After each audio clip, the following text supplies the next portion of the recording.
Hi everybody, my name is Luigie Gonzales, producer, composer based here in Los Angeles, California. Through the course of my career I've been working with people such as Ricky Martin, Barbra Streisand, Janet Jackson, doing a lot of film as well. And SONAR has been my tool. Basically for the past 20 years. You know, I just got my first copy of SONAR X1 and I have some good stuff here to show you. Starting with the effect chain, you know, something new in SONAR that you can actually save your effect configuration and just go in the browser and just drag it back, you know, which is going to save you a lot of time. Instead of just saving the entire track as a track template, you can just go ahead and save your effects. That's the time to change the thing. So check it out. So basically we have here a session from this artist I'm producing from New York, by the way. And let's take a look at the drums. For example, this kick right here. Back in the old versions of SONAR, if I wanted to reuse this channel, this track, for example, this kick right here,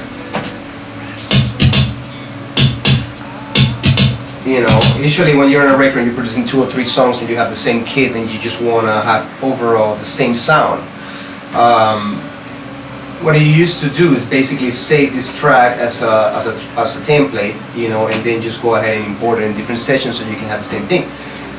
You know, now you don't even have to do that. You just go ahead and save the effect chain preset, you know, name it, put any name that you want. Say, for example, Jason Chan kick in,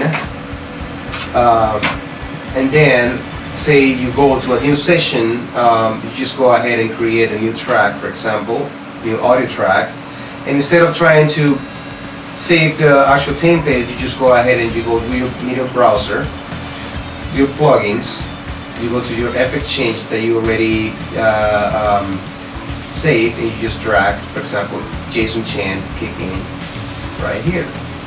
And there you go. It actually even floats, which is pretty cool too. In my case, it saves me a lot of time because I'm always copying and cloning tracks and this and that, and I can just go ahead and do that, you know, with the assistance of the media browser. This is really good, you know. Big props for the Cakewalk people right there. Oh no, I don't feel sorry for being who I am. I wasted years just trying to make you understand. Another feature I wanted to show you from SONAR X1 is the Pro channel. The Pro channel, it's literally a channel strip that is embedded in every track in SONAR. I don't know if you guys used to remember, you had the Sonitis EQ in every SONAR, which was a great feature that they incorporated back probably 4 years ago. Now you have a full functional channel strip in every track, and you have many choices that you can choose from. For example, you have compressor. You have 2 types of compressor, and you know, this compressor, the one that I'm using right now, you know, it's perfect. It imitates a lot the stereo compressor, probably from the SSL, you know, 6000 G+. You know, it sounds very alike to it. You know, you can definitely tweak your attack time. You know what I mean? It gives you all the way to 30 milliseconds, or you can just switch to a faster compressor, kind of like 1176. You also have an EQ, which by graphic you can just go ahead and narrow frequencies, change the Q, change the frequency, do whatever you want with it. It's pretty amazing sounding. Also, you have a tube saturation feature right here, which is extremely cool. where you can just add some drive without necessarily distorting the actual sound, but just adding a little bit more of that low end and that fatness that sometimes you require without the aggressive distortion. You know, you can change your chain right here. How do you want the EQ and the compressor to affect, you know what I mean? If you want first the compressor, then the EQ, then the tubes, you know, which basically you have full control of this, and it's as easy as just hiding it back like that. I won't be the one to fall. Yeah, you try. You're gonna break me. I'm gonna break free this time. One of the best tools is the screen set tool. Basically, you can have up to 10 different screen sets, you know, and this helps you a lot when it comes to the workflow.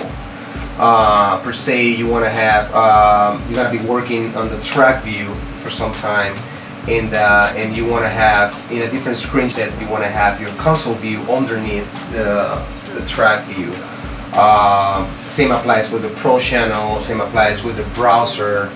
You know, this is very effective when you're on the go and you just want to, you're programming and you want to just drop plugins, synthesizers, and stuff like that. Let me show you how it works. For example, right here I have, this is my favorite screen set. I have a view of my tracks, and I have my channel strip right here per track, which will be the inspector. And I have my media browser right here. I'm working under the screen set 1.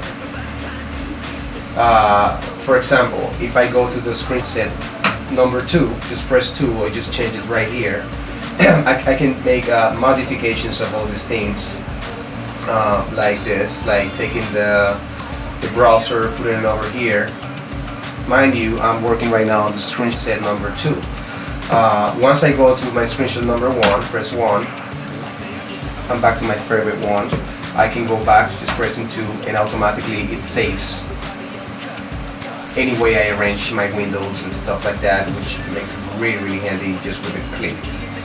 I can do the same with all the way to 10 different spots from 1 to 0, basically. For example, I have my console view right here. You know, I'm working under screen set number 2 right now. When I go to 1, it will bring me right back to the same place I was. I go again to 2, and it should give me my screen set again to my console view. Not only that, but you can also lock your screen. If you like the screen, you don't want to replace it because you can mistake sometimes, you know, when you're working, you know, on the go on a very fast page. You can just lock it. That way you can never change that. If you can see it here, you have a little lock right here. Also, you can just rename them and save them or duplicate them, which allows you to put it in any other slot, you know, from 0, 9, 8, you know, whatever you want. You can rename the current set. You can revert the screen, just like reverting to save. You know, you can revert the screen to whatever you had before. You know, so basically you have full control of the way you're seeing Sonar. You know, which makes it really cool and really fast. You try.